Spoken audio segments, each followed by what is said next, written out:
What if the single biggest factor determining the future value of the Iraqi dinar isn't happening in Baghdad or in Washington, but in a place almost no one is looking, a silent, fundamental shift that's been unfolding right under our noses while everyone else is distracted by the noise of rumors and political headlines? This is the detail they don't want you to notice, the one that doesn't make for a flashy news bulletin but has the potential to rewrite the entire economic landscape of Iraq and, by extension, the asset you're holding. Forget the revaluation gossip for a moment, and let's talk about something far more tangible, something built not on promises but on concrete and steel and fiber optic cables. I want you to picture the infrastructure of Iraq for a second. For decades, the mental image has been one of destruction, of crumbling foundations, of a nation perpetually on the brink. But that image is now a decade out of date, and the failure to update that mental picture is the single greatest error an observer can make. The real story, the market shock in the making, is the unprecedented, quiet rebuilding of Iraq's physical and digital backbone. This isn't about sporadic projects. This is about a systemic, nationwide overhaul. We are witnessing the literal rewiring of a nation's potential. Think about the electricity grid, long a symbol of Iraq's dysfunction. For years, daily blackouts were the norm, crippling businesses and stifling any hope of industrial growth. But recent, massive investments from international partners, not just in power generation but in the intricate transmission networks, are finally starting to bear fruit. Megawatts are being added to the grid at a pace we haven't seen since before the wars. Why does this matter for the dinar? Because a stable grid means factories can run. It means small businesses don't need to rely on expensive, polluting generators. It means that the cost of doing business plummets, and local production becomes viable. Every kilowatt-hour of consistent electricity is a direct deposit into the account of Iraq's economic sovereignty, moving it away from a purely import-dependent model. And it goes far beyond power. The port of Al-Faw, a project of almost unimaginable scale, is slowly becoming a reality. When completed, this won't just be an Iraqi port. It's poised to become a cornerstone of global trade routes, a direct competitor to regional hubs and a gateway that can funnel unimaginable wealth in goods and fees directly into the Iraqi economy. This is about geo-economic positioning, and Iraq is quietly moving its chess pieces into a winning position. But the most overlooked aspect of this infrastructure revolution is the digital one. While we were all looking at oil production figures, Iraq was laying thousands of kilometers of fiber optic cable. Internet penetration and speed, while still developing, are growing at an exponential rate. This isn't just about social media. This is about the foundation of a modern digital economy. It enables mobile banking, which brings the massive unbanked population into the formal financial system. It allows for e-commerce to flourish, creating a new generation of Iraqi entrepreneurs who can compete not just locally, but regionally. It facilitates transparent governance through e-governance platforms, reducing corruption and inefficiency. This digital infrastructure is the nervous system of a modern state, and it's being activated right now. Each of these projects, power, ports, and digital networks, is a critical pillar. Alone, each one is significant, but together, they create a synergistic effect that fundamentally alters Iraq's economic capacity. They are building the stage upon which a strong, stable, and valuable currency can actually perform. A strong dinar cannot exist in a weak economy. But these projects are the very definition of building a strong, diversified, and resilient economy from the ground up. This is the core reality that the market is slowly, inevitably, beginning to price in. It's not a speculative rumor, it's the concrete reality of cranes in the sky and cables in the ground. This is the foundation of true value. So, as you watch the updates and read the news, I want you to shift your focus. Don't just listen for the word revaluation. Start asking about the megawatts. Look for the reports on port capacity. Track the growth of digital payment platforms.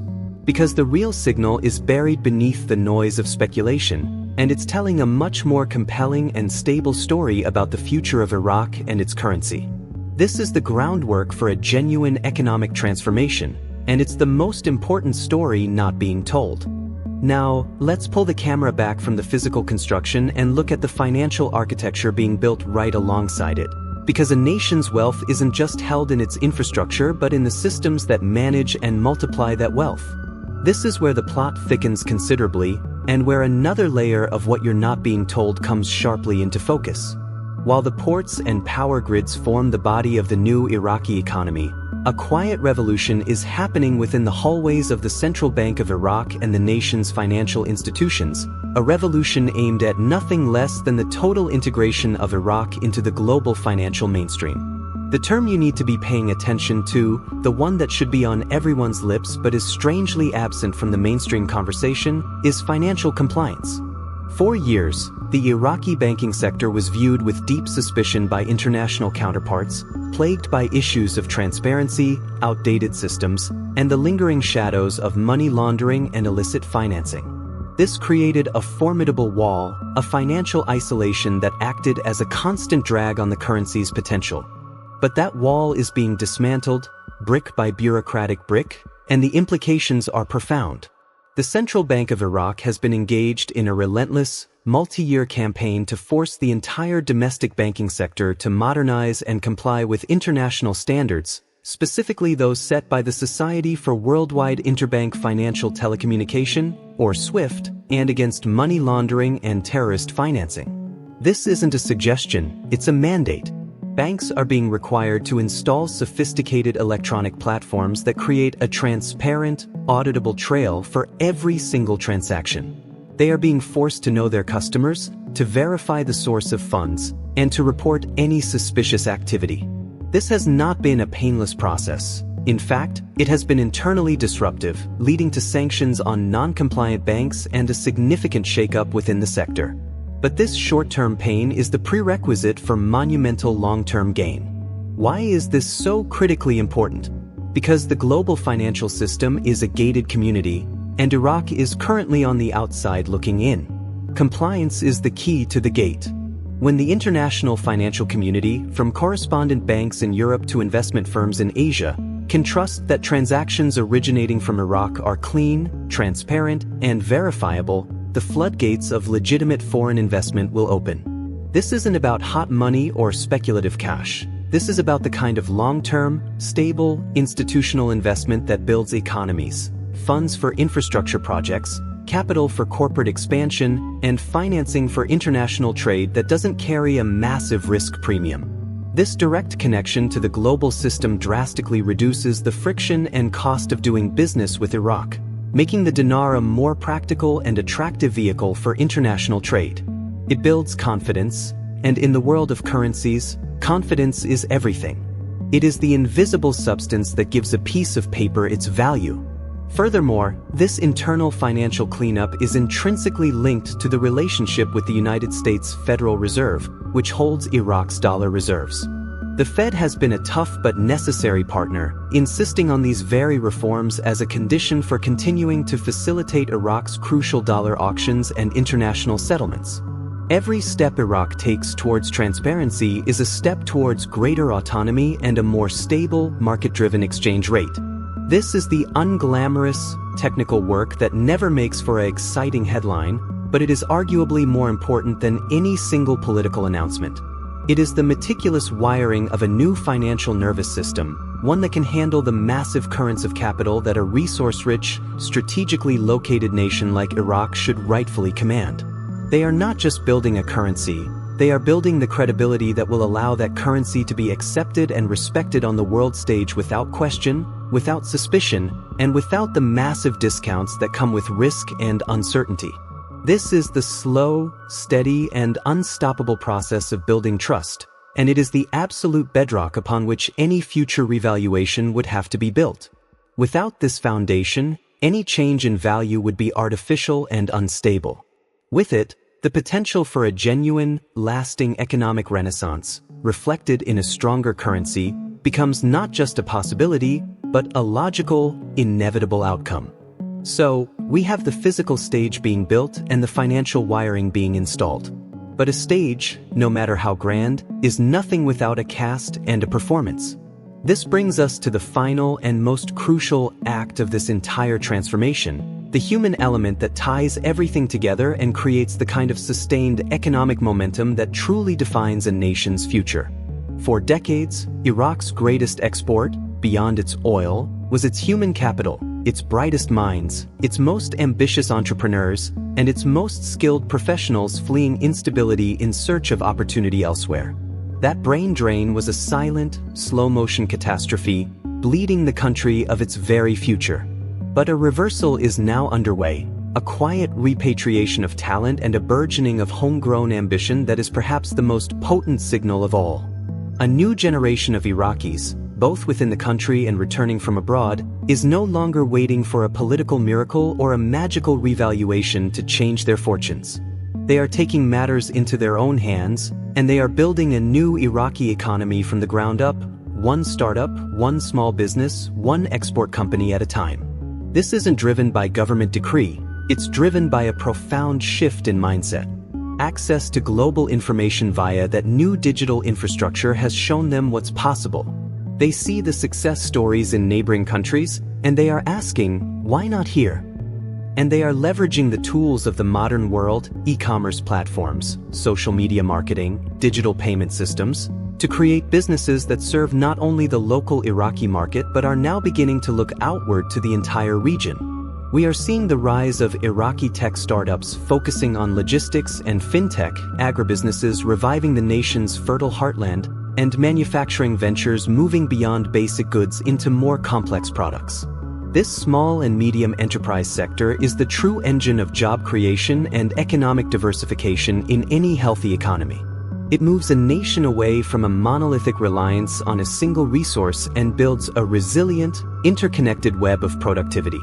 Every one of these successful small businesses is a brick in the foundation of a stable currency. They create taxable revenue, they employ citizens who then become consumers, and they generate organic demand for the Iraqi dinar within the domestic economy. This creates a virtuous cycle. A more diverse economy leads to a more stable currency, which builds greater business confidence, which attracts more investment, leading to further economic diversification. This is the exact opposite of the vicious cycle of inflation and dependency that has plagued Iraq for so long. The old narrative was that Iraq was doomed to be a petrostate forever, its fate chained to the volatile global price of oil.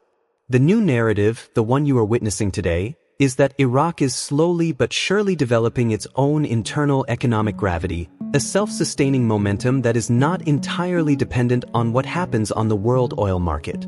This is the ultimate market shock, not a sudden, overnight event, but a gradual, tectonic shift in the very fundamentals of the nation's economic identity. The convergence of modern infrastructure, a transparent financial system, and a burgeoning entrepreneurial class creates a synergy that is far greater than the sum of its parts. It creates a country that is finally ready to stand on its own 2 feet, economically speaking. The path is not without obstacles. Challenges remain, from political inertia to corruption. But the direction of the trend is now unmistakably clear. The groundwork has been laid, the systems are being activated, and the people are now in motion. This is the real update. This is the detail that changes everything. It's not a rumor, it's a renaissance in the making. Now, here is what I need you to do with this information. This is your call to action. Do not just be a passive holder of a currency, become an active student of this nation's transformation. Your homework is to go beyond this video. I want you to open a new browser tab right now and search for Iraqi startups or Iraqi economic growth reports. Look for the stories that aren't about the dinar directly, but about the businesses that are using the dinar every day. Read about the tech incubators opening in Baghdad. Follow the blogs of entrepreneurs building companies in Basra. Immerse yourself in the real-world indicators of this change. This knowledge is your most valuable asset.